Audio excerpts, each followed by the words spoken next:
What's up, everybody? Welcome to episode 61 of Unfiltered.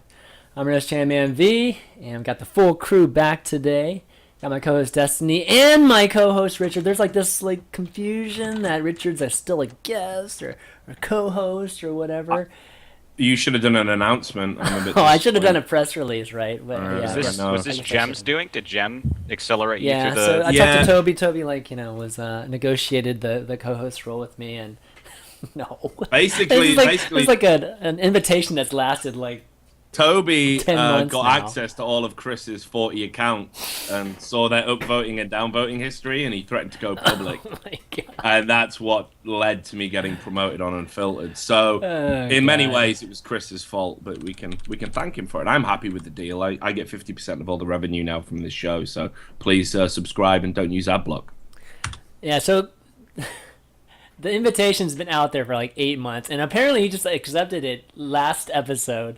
So yes, he's a co-host now. Cody, obviously still officially a guest, but you're pretty much like a co-host. I was waiting for Steven to raise his game. That's what it was, and I think in the last few shows he really has.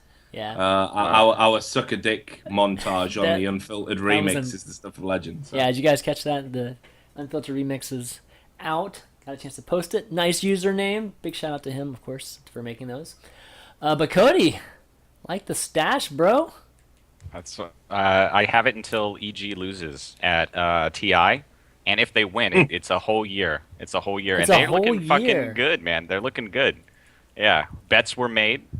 I don't think that, drinking a little this weekend, talking on Skype with people, bets were made. I don't think these would hold up in a court of law, but mustache until EG loses, and then if EG wins, fucking whole year. So was it inspired by the Cam Dozer at all, or? No. Wasn't inspired by Cam Dozer. We needed something. It's sort of it's weird because I want EG to win. I don't know how I'm feeling about a mustache for a year, but I needed something American to support the boys. And then I said if they went all the way, I'd fucking do it for a whole year, man, just to celebrate. So here we go. Mustache is so American. You are newly married, so you've got an excuse to let yourself go and be disgusting anyway, right? I've gained 7 pounds since the wedding, which was don't tell Ivo to kick that, man, because he always gives you props for losing weight from the GG documentary, which was crazy, man. I was much thinner then, but yeah, I guess this works in an interesting way too, because the mustache is so ludicrous that even if I were to gain weight, that wouldn't be the thing that you noticed. It would be this ridiculous mustache. So we're in it to win it, boys. We're in it to win it. Like it, man. Randy Jackson here, man. But we got a lot of good topics today. Busy weekend, man. We had 3 huge events. Hopefully we'll get a chance to talk a little bit about each of them. Red Bull Battlegrounds Atlanta, TI4, and EVO. Lots of great esports. And this week's going to be good, too. We got IEM Shenzhen and DreamHack Valencia, too, this weekend. So, and TI4, the finale of TI4. So crazy weekend of esports. We'll also be talking about the League of Legends hacker, the article that Richard came out with. #1 on our League of Legends right now, so lots of people talking about it. King. He's just on fire on Daily Dot. Good stuff, man. And of course, at the end, we'll be doing some viewer Q&A with you guys. There's a Reddit thread, I believe, that's out there, and we'll take questions from there. If there's no questions there, then we'll just have you guys tweet my account, and we'll just read out those questions. Okay, let's start off with Red Bull Battleground Atlanta. All right, who watched it? Obviously, Steven was there. Steven competed. But Cody, Richard, you guys watch it? I know I promised that I was going to watch it, and it's not like me to break a promise, but I only watched the final. I did see Steven's shirt, but that was about it, really. Yeah, I was the only person wearing the Unfiltered shirt, and I was also apparently the only player not to get words of encouragement from ChanManV via Twitter. Thanks. What? Did I not say? You were typing all these messages on Twitter, hey, blah blah blah, good job, whatever. And I'm just sitting here like the neglected son or whatever, like the oldest forgotten child, but you're cheering on your other children. Well, you know what it was? That said something about me on Twitter. I even wore the Unfiltered shirt so that you would say something. You know what it was? I didn't actually see any of your games. That was why those guys actually. That's good. I mean, that's true. I think they only casted me on the main stage, so I can understand. I actually missed that. Somebody sent me a screenshot of you wearing the shirt. So what actually happened with you, Steven? Because for some reason you didn't make it to the final. I don't know, man. I got groups, though. I got top seed in my groups. I was really excited, but apparently top seed was good enough to be ranked against one of the 4 Koreans there, and then I got fucked. I get pretty wrestled. I mean, he was pretty good though, but fuck that shit. And you weren't tempted to pull out a Scarlet and just play another race, bust out some I thought about Protoss, anything like that. Yeah.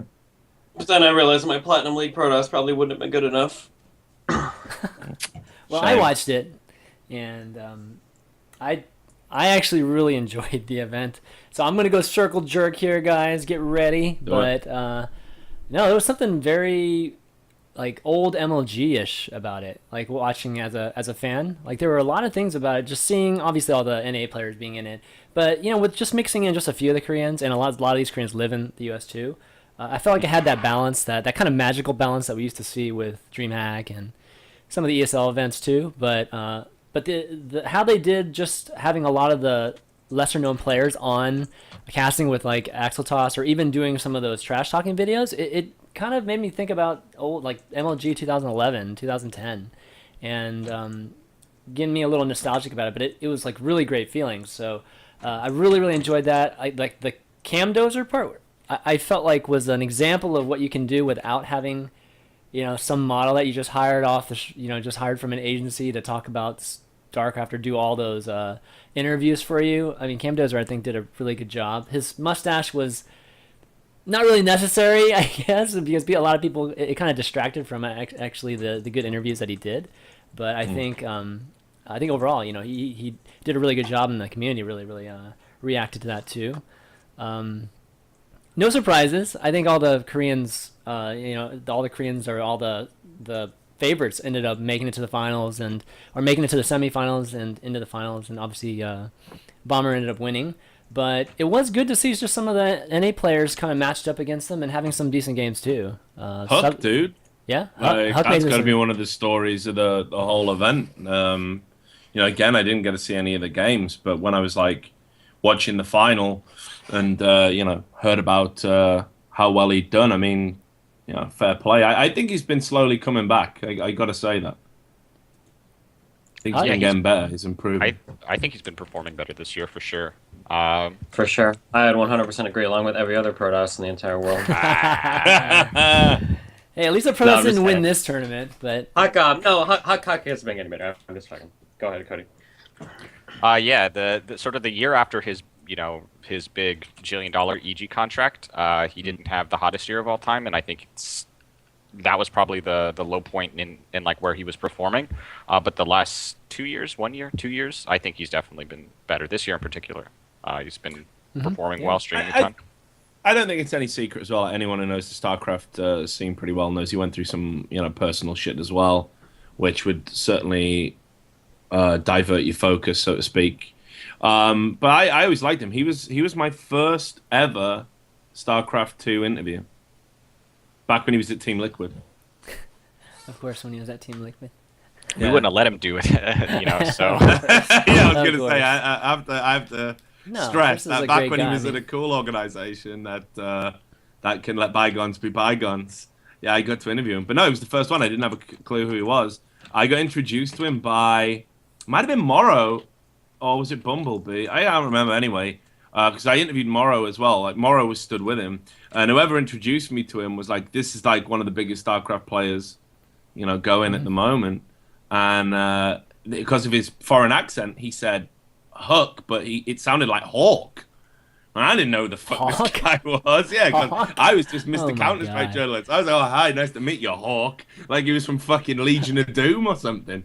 So it was, but Chris was too nice to correct me. That's happened to me twice. I did it with fucking Panda Tank as well when I called him fucking Panic Attack or something on an interview. That's not but even yeah, close. Holy shit. But he was like amazing anyway. Like long story short, and I think the EG move, the expectation, plus some personal stuff, really like saw him under deliver. I know a lot of people criticize his tactics, but like this season, I think he's been doing really well, and it was good to see him get a third, fourth place finish. At an event that had a pretty, as we said, it was a pretty decent field. Yeah. It wasn't super strong, but it was definitely good. And he finished above players that I think people would have probably fancied to maybe break into that top three. So good for him. Yeah, definitely. And I even Suppy's games against Polt, I felt like, he showed some good games. I mean, he ended up losing 2-1 to Polt, but he won that first game, didn't he? Yeah, he won the first game, and just in general, it just showed, just these glimpses of, he's got something there. It's just not consistent enough.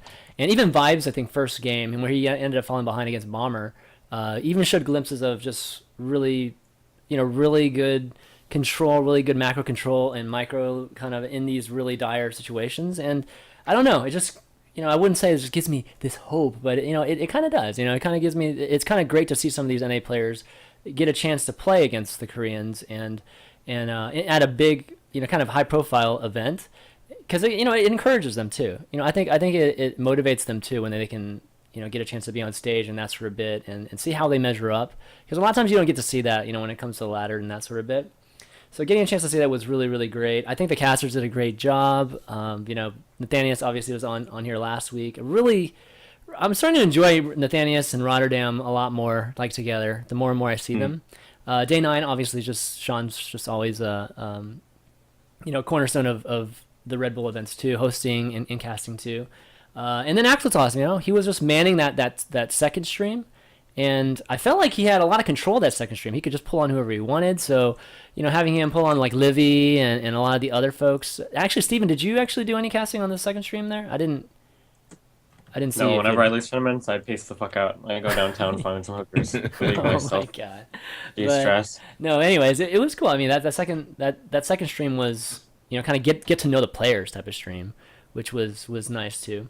They really promoted the local scene too, with Future and Art of War, and they had like a trash talking video between these two guys who had been battling at local events and stuff, and they ended up meeting each other like in groups, and they kind of played that up. I thought that was cool. I thought that was like a really nice touch by the Red Bull production team, and just the organization just planning that.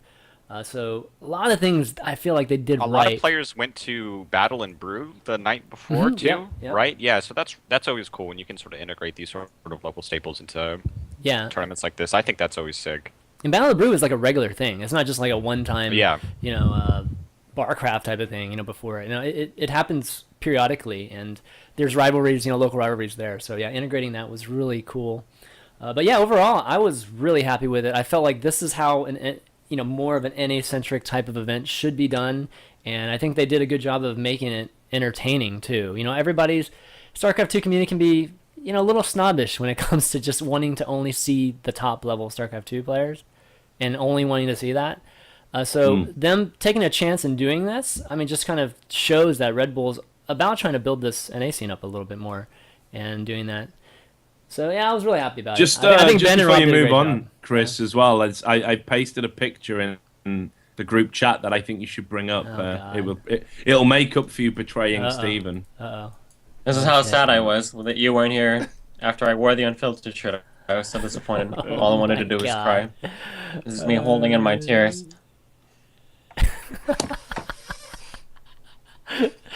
Oh, jeez. I want to say thanks to iVoteKick for that, and I never thanked that guy.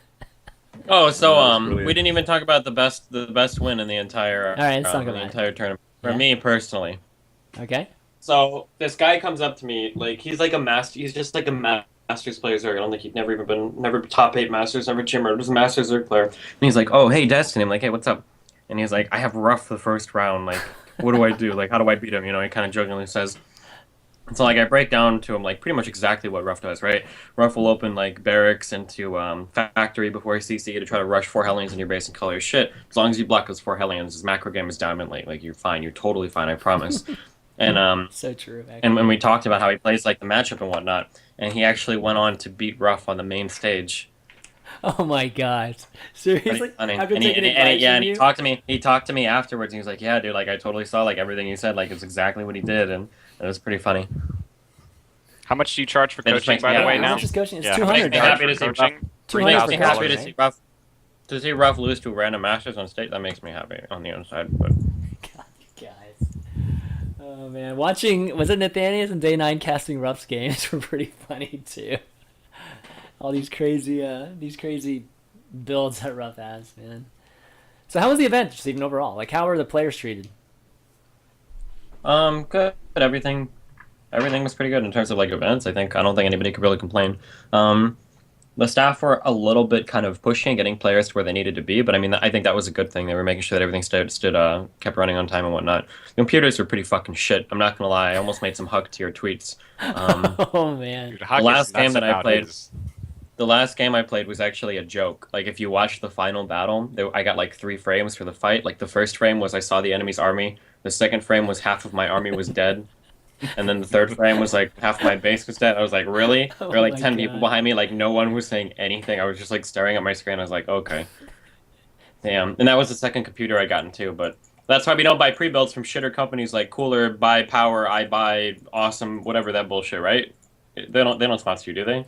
Oh, sorry if anybody here is sponsored by them. But Was that the sponsor for Red Bull?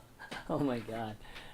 oh, I hope not. I don't understand that. How can that How can that happen nowadays? It's happened. Do you remember that? I can't believe dude, that. Husky, the most vanilla, more vanilla than you. Husky is the Wow. sole person on this fucking entire planet more vanilla than you. I remember at an MLG maybe a year and a half ago, 2 years ago, they had finally given the boot to all those Alienware PCs, and they were using iBuyPowers, the little fucking slim ones. Yeah. And he, like, in the middle of a match, a player disconnected, and then Husky tweeted, this was the fucking 30 seconds in the last 10 years he's been edgy. Since his, like, 13th birthday, and he talked back to his dad. This was the last time he said something edgy. He said that's why we don't use iBuyPower computers in personal gaming. So were they iBuyPower computers? Was Husky right? Yeah, well, 2 years ago? no, it was a different thing. It was like, CyberCore. It's Cyber. yeah, Cyber no, Power it PC. had some Cyber PC Power. like Cyber Power PC or Power. Yeah. It's one of those random shitter sites where you go and they've got like a gaming build suggested section, but every single fucking gaming build uses like a fucking like a 3820 or whatever, or Yeah, like the random like 4-core like 2011 fucking boards, like the dumbest fucking processor that shouldn't even fucking exist. Well, I mean, should the Yeah, event alright. just like request different machines? I don't understand. Do they Well, just? in the first game, the first game that I played, I didn't have a chance to like sit down with any of the machines, so I don't actually know. In the first game, I'm pretty sure the radiator on my cooler went bad because the like the whole computer was just laggy as fuck, like it was being throttled, and like I could hear like a little click click click click click coming from the side of the computer. I didn't actually know it was water cooled until somebody told me afterwards. Like, oh, it was probably the sound You of a should dead just pump. fix it right And then, dude. You should just fix it. Because I can't. How do you? Because you don't have the tool. I don't even know how. How would you take apart a water pump and fix it? Fuck that. The second computer though, there should have been no reason. Like everything was fine. I checked afterwards. The temperature on everything was fine. Nothing was getting underclocked. It could have been a driver issue. So I heard that some people at the Red Bull event were saying that some keyboards were causing driver issues, which would cause stutter every now and then. I don't even know. Oh, wow. All the computers were still running Windows 7, which is really strange. But I don't know. It's just whatever. I guess. Rip. Rip. Okay, so issues with the computer. I can't believe that's still an issue at this point. That's kind of crazy. I'd hope that the hardware these days would be way, more than enough to handle StarCraft 2. StarCraft has something weird Oh, about it, doesn't it? Steven, you Well, can okay, chime so in. the computers could handle the game. They were just having problems. Like the raw specs of the computer were enough to handle it. StarCraft 2 does have a weird. It's not really weird, but the engine is terribly optimized. It can only run on 2 threads at once, meaning like your i7s and like your 8-core chips and your 3850s, all these other things, or your 8350s aren't going to be able to run like StarCraft 2 better just because they've got 50 billion cores or threads available to the operating system. So yeah, the StarCraft 2 engine is like a horribly unoptimized piece of shit. Solid. Okay. Interesting. Solid, yeah. So they played Star Strikers there too, man. That's probably another reason why I loved it so much. Did you guys, Steven, were you there for that? Was the crowd crazy? I remember at the Orlando event. Honestly, I remember the Orlando event that I went to like a year ago. The Star Strikers portion of the show, of the event, that little mini exhibition, got the most cheers from the crowd. So I was curious if it was kind of similar at this event. I guess not. He may be muted. He's maybe so fucking offended you asked he couldn't even bring himself up to speak. Did you watch the Star Wait, Strikers fuck. part? Were you talking to me or Richard? I'm talking to you. Why the fuck would I be talking to Richard? Mother. I love I the didn't want crowd. to- God. I hate I you love for the upsetting crowd. games. I hate Team Link games. If I liked it, I would play with you on Wednesday night sprites. ChanManV, come on.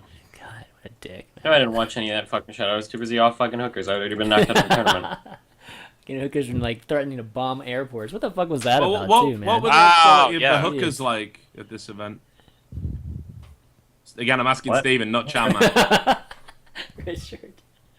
Well, Listen, man, I had a right. horrible experience in Atlanta. This whole fucking city pissed me off. The interstate speed limits are laughably fucking slow. The airport, I was tweeting bomb threats about, which apparently made a lot of people nervous. Okay, this is I was not. nervous for you. I couldn't even. I'm like genuinely like disappointed. I thought like this is like the America, right? Why people were really scared that I'm gonna get arrested over a tweet? Is this real life right now?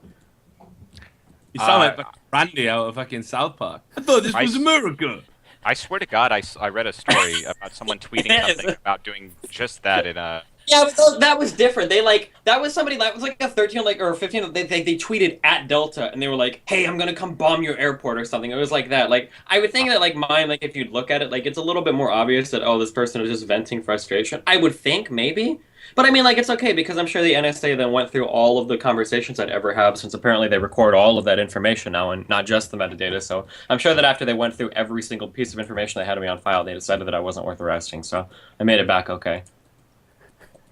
I was really tempted. Good. I was curious. That's good. There was a guy who looked kind of similar to me on the first flight. I wanted to go all Jason Bourne and like start him, and then like halfway through the conversation, pretend I'm really rich and like give him my coat, and then I would watch him get off the first plane and see if he got like tackled by officers, and then I would know like I need to get the fuck out because they were like looking for me, you know.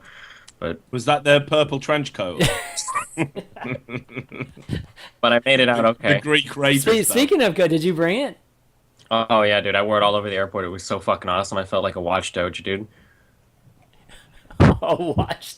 I had 3 separate compliments on it. They said, "Hey, your coat looks very nice." Nice. The fedora too. No, what the fuck, man?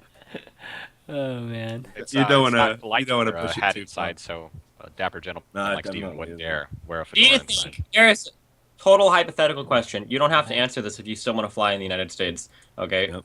What do you think would happen if somebody were to actually go through? So you talk about like security in airports, right? I mean, like, if you have a whole bunch of people packed into an insecure area, like, wouldn't that be, like, a good place to bomb somebody? Like, the security lines outside of the TSA, you'll have, like, literally fucking hundreds of people packed all together in a line. Like, just wait till you get to the middle of the line and blow yourself. Do you think if that were to happen, do you think they would change, like, their security stuff? This has Like- been a point that's actually been raised by security experts, actually, quite recently. I can't remember what it was.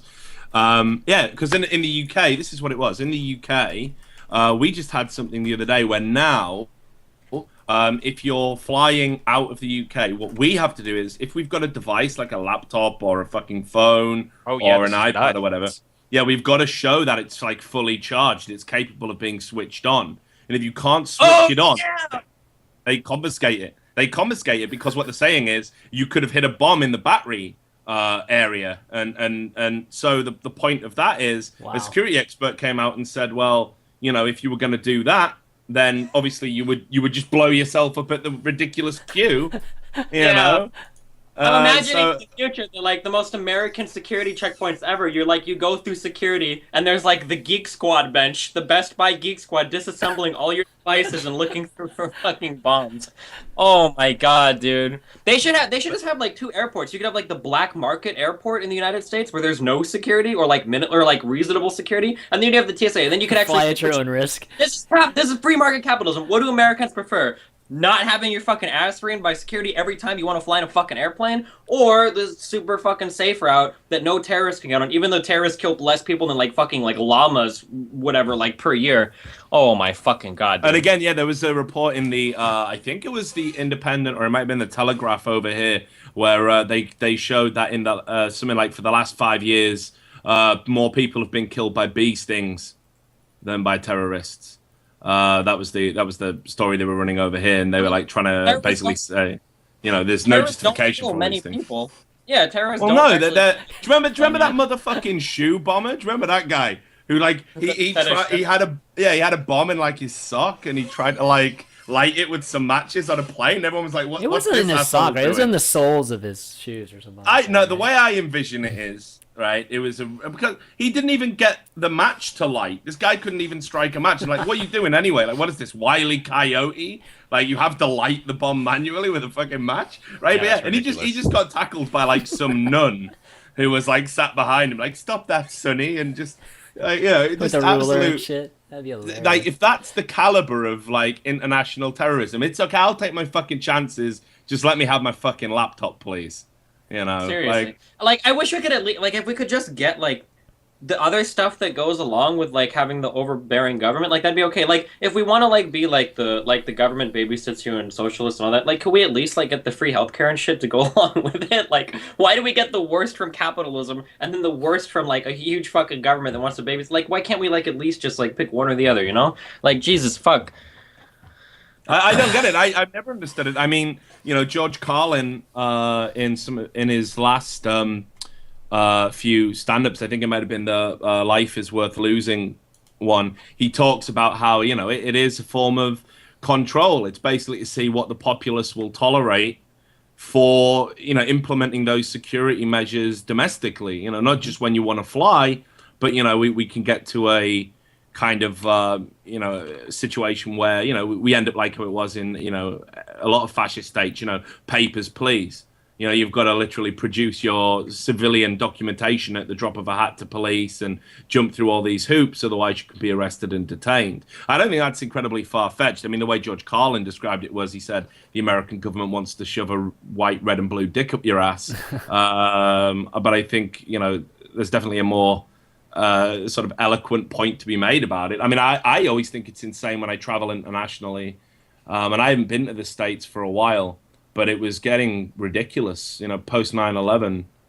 I mean, in a lot of ways, it's funny because it happens gradually, so you don't notice it. But in a lot of ways, like we've actually way overstepped some things. Like you read like the 1984, and it's like that's so funny that like they have to like hide in little places because there's cameras everywhere and shit. But then I mean, like you read like every single day, like more shit comes out about the NSA, and it's literally worse than like what it was there in terms of like surveillance and recorded data being stored about every single fucking person in the United States. And like, Stephen, did you see that whistleblower the other day who said that they actually that something like 80% of all phone data. Yeah, that's what I was referring to. That was a joke. Yeah. Wow. Yeah, that was a joke I was referring to. Originally, so this is the rationale for it. This is an amazing rationale, by the way. This is the rationale. The rationale is we would need a warrant to legally go and search that data, but we don't need a warrant if we're just storing it and not looking at it. That's like the rationale that the NSA gives. To make it okay to keep that, but of course the original statement was we don't actually record every single conversation because that would be ridiculous. We just keep the metadata about it, right? Which is like who called who and what time they called and the length of the conversation, and maybe geographic location, right? That's just the metadata. But then the reality is that they actually do record every single conversation, or like 80% or whatever, and they keep the entire conversation stored, whatever. Ars Technica wrote an article today that I linked just before the show went live about sending memos via typewriter in like, so German government officials were going to start sending memos via typewriter because they're just not positive they're not being spied on by the US. Like it's and typewriters are in, man. So good for them. Well, all of a sudden every hipster is rich as fuck because now they can sell all of that old Other old typewriters that they were buying off antiques, eBay for man. $10. So And yeah, whatever I got a you couple do, typewriters. Don't try and blow the whistle on it, otherwise you end up being called a traitor and facing the death penalty, or you end up having it basically you get framed for rape and sexual assault. And have like to take Julian refuge in an Assange like in an Ecuadorian embassy somewhere. Jeez. So I mean, I got to say, I never thought I'd see it in my lifetime, like the whole sort of Big Brother conspiracy. I mean, in the UK, I thought the things that New Labour were doing were pretty outrageous. I mean, I grew up in the Thatcher era. I didn't think it could get any worse, but like even then, it's almost like the things that have happened on sort of Cameron's watch already, and the way we're falling in line with some of the American ideals. It's just, honestly, it's shocking. I don't get why there hasn't been some sort of major civil disobedience yet about it all. I really, it's all fine and dandy that we've got Anonymous and 4chan to save us, but I'm pretty sure that maybe we should be getting kind of pissed off around about now. That's my take on it. And of course, if you're watching this, NSA, no, it just seemed ridiculous. But yeah, here's the thing I don't get about Americans, and Stephen, I want you to elaborate on this for me. Right, okay, so the whole point of you having guns, your right to bear arms, is that should a government go totalitarian and impinge your freedoms, you've got the necessary tools to overthrow that government.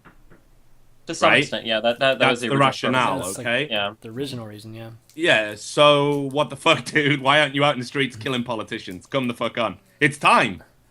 Use your guns. Stop shooting up schools. So, like, this is like a really good question. Shooting up women who won't fuck you. This is like a really good question for like what, a political scientist or a sociologist? What was it that pushed the original Americans in the 1770s? Why did they revolt against fucking tyrannical Britain? Why did the Revolutionary War happen then? And what would take it to get it to that point again? I don't know.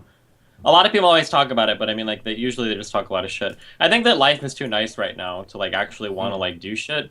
Like people, you have to consider back then, like back then when the Revolutionary War happened. Let's be real, people had to have been bored as fuck. No fucking internet, no Facebook games, no StarCraft, no esports. Like what the fuck?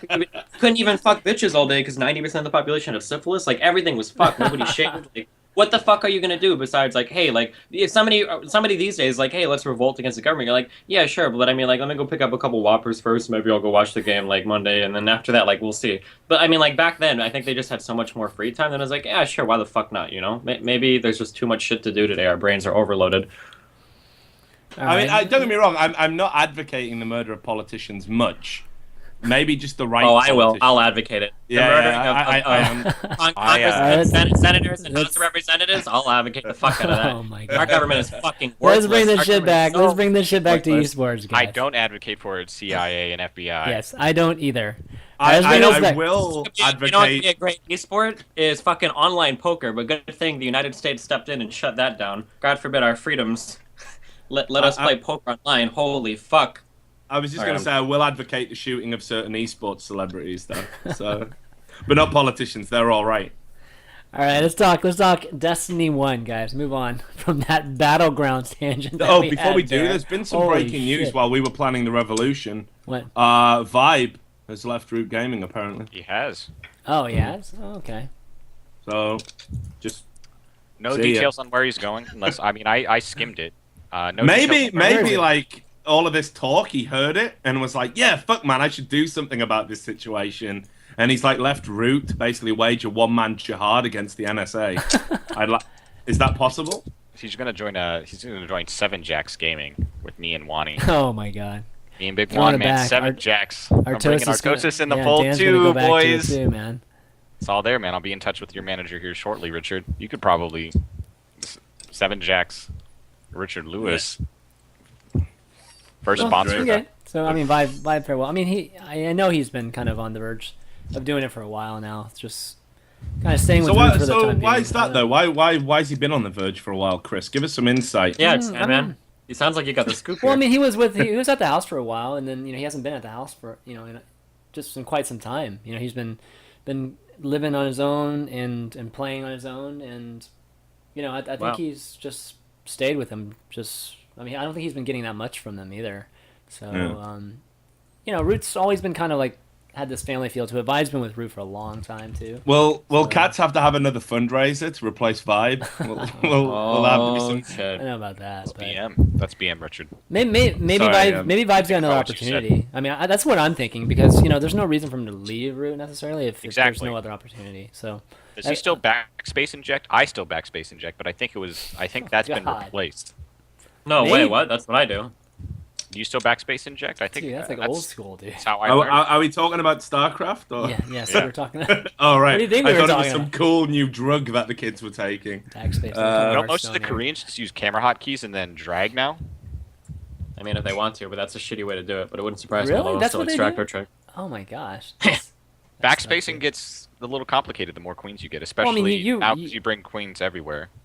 It only gets complicated when you've got more hatcheries than queens. But at that point in the game, you don't need to inject anyway because you already got infinite fucking. You don't actually use backspace though, do you? No, you rebind backspace to the space bar. Space bar, and then just go through. Yeah. Okay. Dumbass. Fucking idiot, Shanny. Come on. Well, you guys using the backspace? I mean, jeez, take you literally. All right, Destiny 1. So you met your goal, Steven. Yep. And you got a little bit more too. So.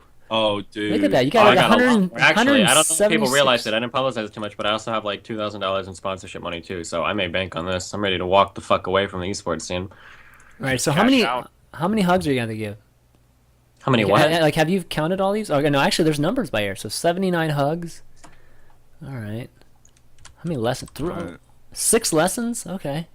That sucks. I didn't think I would sell so many of those. I actually put that price so high because I was hoping no one would cash out on it. I got to say as well, I love the thread. There was an announcement thread to say that you got full funding and you fucking wrecked some guy in that, dude. Software Oh, you engineer. said, yeah, the software engineer. Oh my god. Where's this? Link. Let me just read this fucking comment. It was priceless. Boy. Okay, seriously.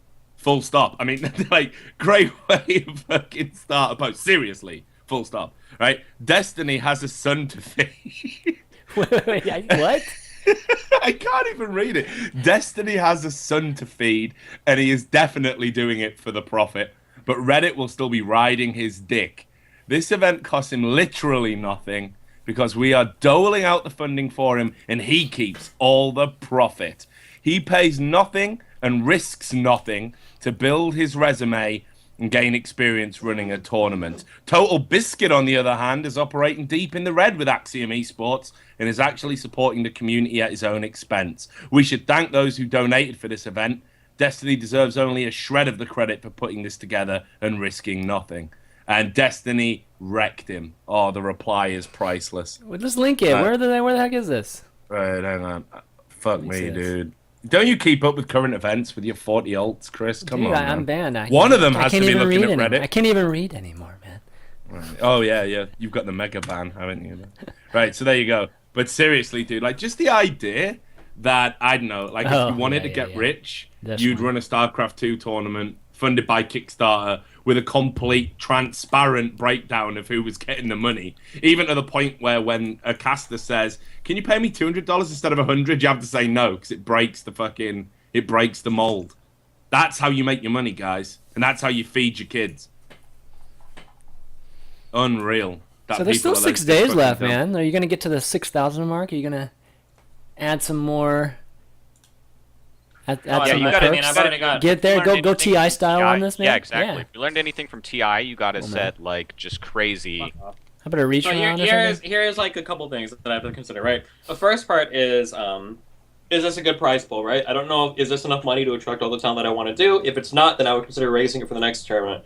The second thing is, will people... I need to figure out after I do the event. So I'm going to have like 50 million polls and shit after the event, so I can try to collect as much data as possible, however tolerant people are willing to be. I need to figure out after the event, if the event is successful, is it something that you would consider funding again? And if the event was successful and you didn't contribute before, would you consider contributing again, right? Because this tournament was funded by 273 people, which is a relatively small number of people, right? If there's 1,000 viewers, it might be easier to, convince like 300 or 400 more to give like $5 or $10. And if that's true, then you could actually... then that means that I can have like a sustainable tournament series where I make money and it's all funded by the community. I wouldn't even have to go and search for sponsors, which I was able to get like really easily. I've got 5 different ones lined up for this event. So that would be cool, right? Yeah. What else is there?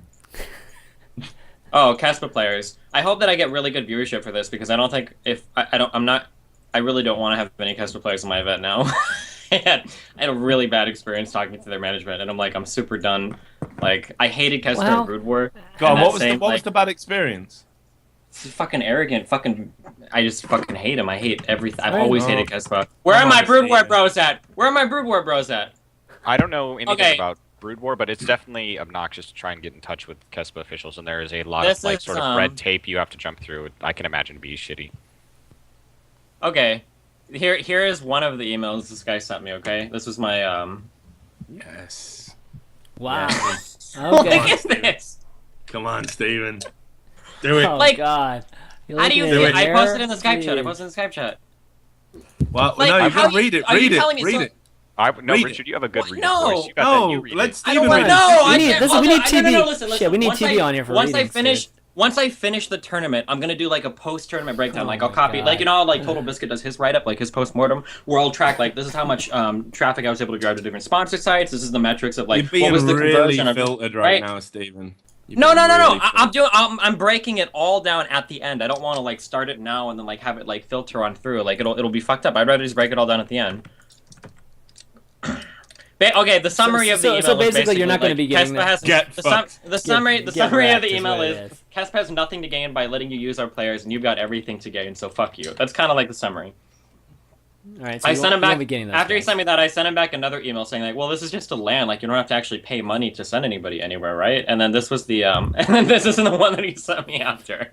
All right, I'm gonna chime in here. There's a sentence that stands out to me as remarkable. Oh God.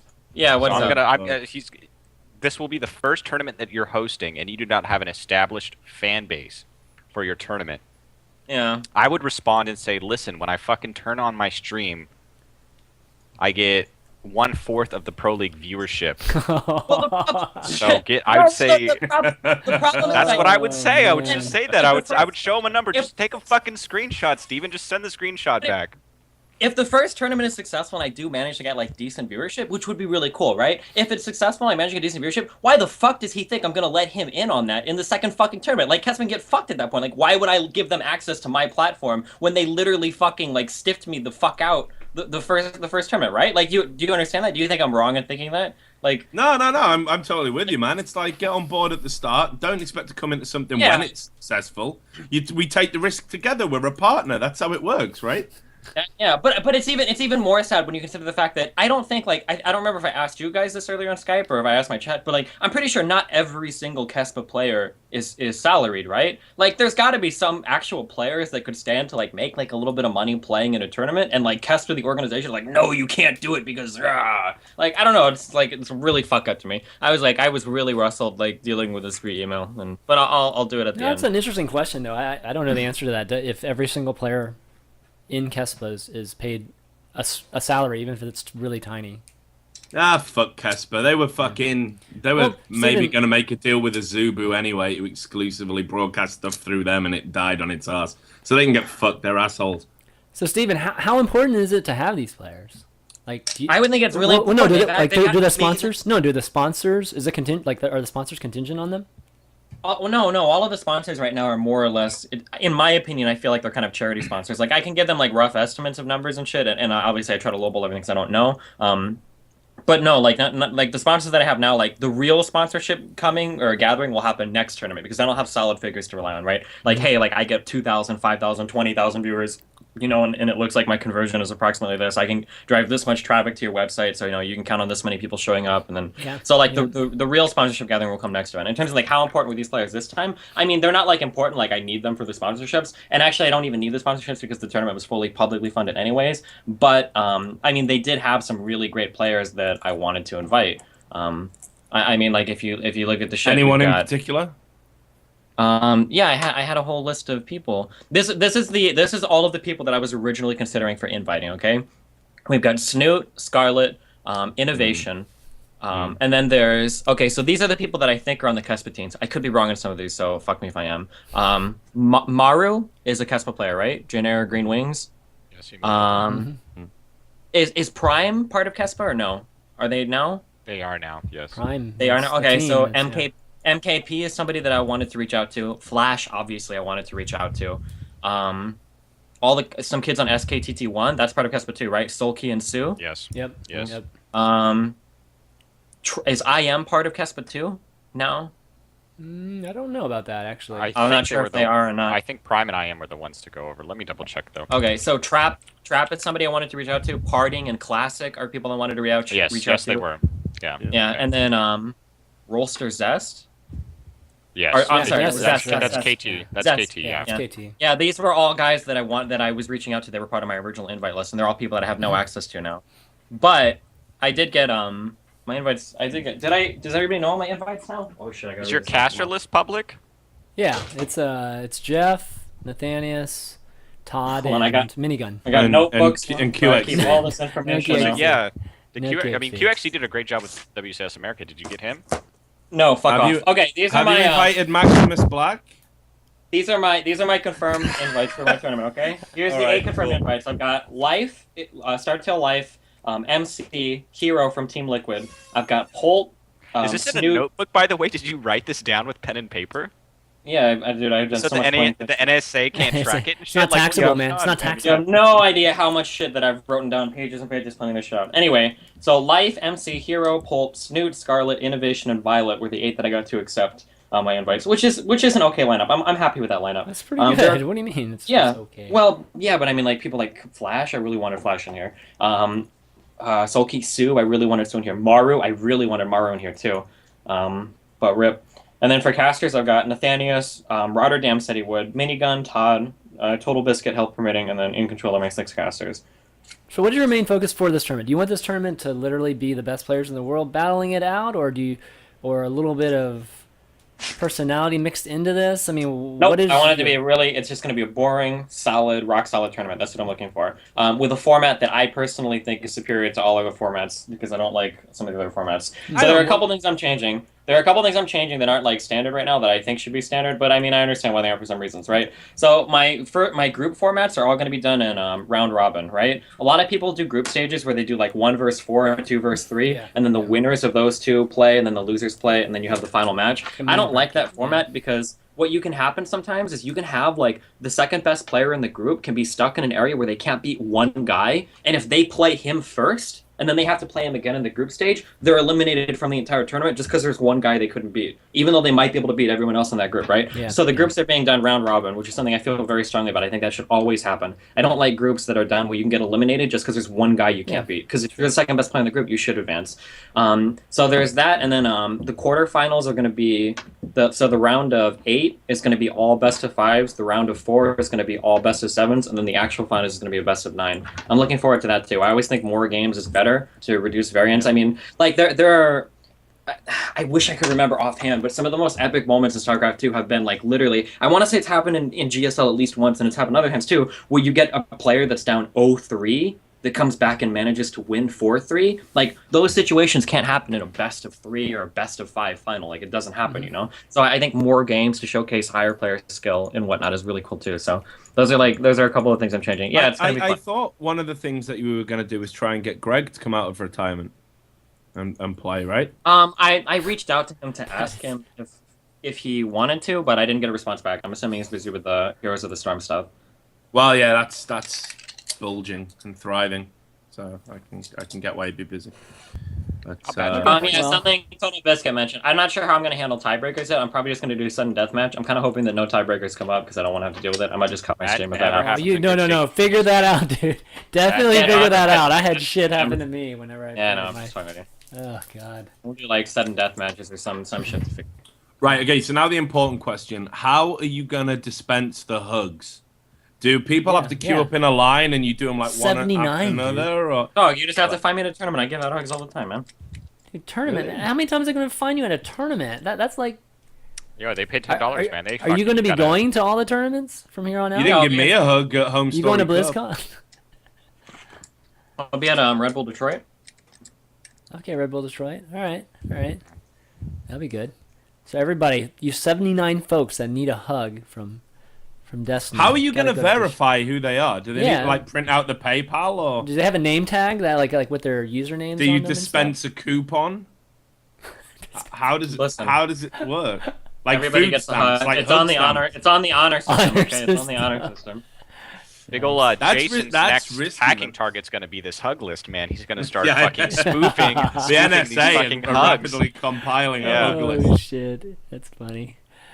All right, but, well, congrats on meeting your goal here with that 5,500. Still 6 days left, so maybe some more folks will contribute. Yeah, you need to add some more stretch goals, man. I was going to say I don't need any more, but I don't need stretch marks. I don't need see, there we go. I love these handoffs, the guy on Reddit said you need stretch goals so you can feed Nathan, nutritious food.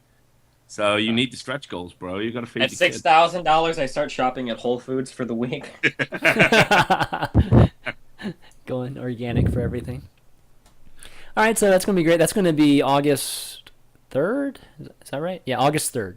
No. Qualifications. Okay. August 3rd is when I cut off on the ladder. Oh, that's another thing I'm gonna do, right? So top 8 people on the ladder are going to be the ones that qualify on. What I'm gonna do is I'm gonna take the 8 invitees and I'm gonna shuffle them 2 into each group, and then I think I'm gonna have the top 4 people from the ladder choose which group they want to put themselves into. So we'll do that on Skype like the day before, and then that'll be interesting to listen to. So NA ladder? Yeah, it's the top 4 on the NA ladder. Yeah. Okay. So Kane's kind of screwed up being. Right. Why does he not live in North America? Or are you just saying that because where's what? Kane right? Where is Kane right now? He's like number 1 on the. He was on no. He got. I'm not trying to take away from Kane, and even Kane knows this. Kane is a really good player, right? The only reason he got number 1 on KR is because he grinded right away. Anybody can hit like rank 1 if they grind ladder like immediately.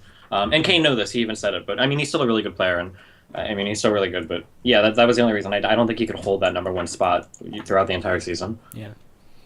All right, so the actual event starts the 9th. Is that right? The week from there.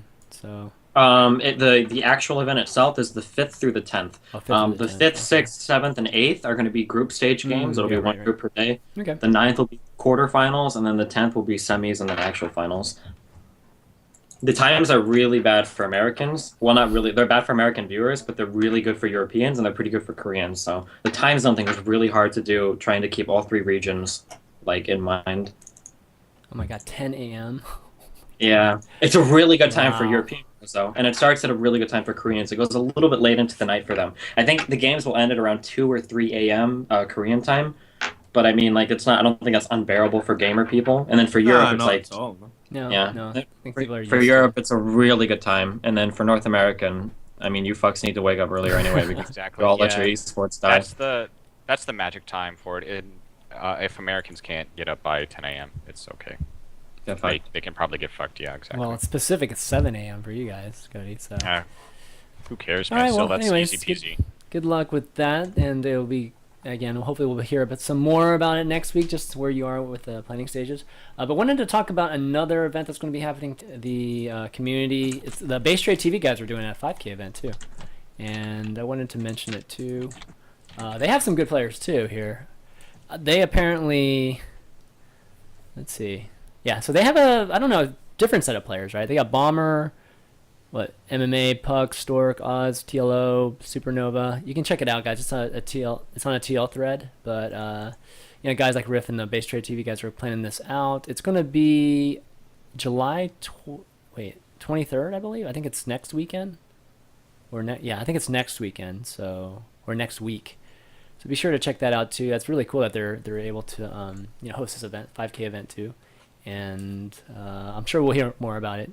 But lots of these online events happening in the community. Really, really good for StarCraft 2. Can I do one more quick thing? Yeah. If you donated for something, guys, and you didn't enter the information, the address, probably in about a week or within the next 5 days, I'm gonna make an announcement for those people so that you have an ability to get the information to me. I'm not sure how I'll do it yet, but I'll figure it out some way. What's up, Steven? Why have these guys got Casper players?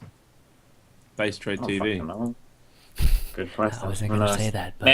Maybe because they have an established tournament brand. I'm not sure. I mean, that would be my guess. They've been running their tournament series longer, so maybe that's why they were able to do it. Or maybe they have a player who's got better connections than I do. My connection was just going through the Casper manager. I don't know anybody personally, so yeah, exactly. I know. So this was your grave imagine. mistake, is that you didn't reach out to the players directly. It sounds like. Well, I don't know if Kespa will let them play because they have to get permission to do it. I don't think you can just reach out directly and then. Yeah, but they can help you. They can help convince them to let them play if you reach out directly. I don't to know. them. That might be true. Are Base Trade TV an established brand? Because I mean, this probably won't surprise anyone, but I haven't fucking heard of them before.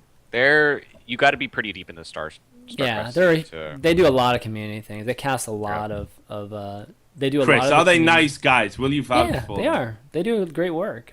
Are they nicer than Steven? They are. They do good work for the community for sure. So they are nicer than Steven. Nicer than Steven? I'm so nice. Nicer? I don't know. Nice is in. It's hard to say. How often do you call Steven nice? If I had to take a stab at it, I think they just would have reached out to the players or the managers directly. I think so. For example, some of these newer Caspa teams, we saw Buell in that list. I think you just reach out to Gerard, and he's a pretty approachable guy, and he says sure, he'll play in this, whatever, I don't care. So there you go. They are established. Fuck you, Richard. You're just a hater. They are nice guys as well. So there you go. I asked the hard hitting questions once again. Basically, Steven, get fucked. Base Trade is better than you, Base Trade TV, and they know how to suck the right Casper dick, and you don't. So competition is good, man. Competition. Today I learned. It's good. All right, I love you all. My brackets are up. I'm gonna go play in this WCS qualifier. Wish me luck. What? You said you'd give me an hour and a half, not an hour. I said an hour. I said it an hour ago. He did. Yeah, he did. When we started in 2:03, he said I have 57 minutes. Oh so yeah, thank you. Oh my god. So I thought you said an hour and a half into the show. You're gonna pimp your own event and then get the fuck off the show. Dick. Wow. No. Yeah, do you know what, man? Fuck it. It. Yeah, fucking. I'm glad Base Trade TV get Casper. Fuck you, dude. You're a fucking piece of shit. Get out. I'm the new co-host. Fuck you. I'll stay here muted. I'll chime in if I have something important to add. Okay. Oh God. All right, we're gonna take a quick break. We'll be right back.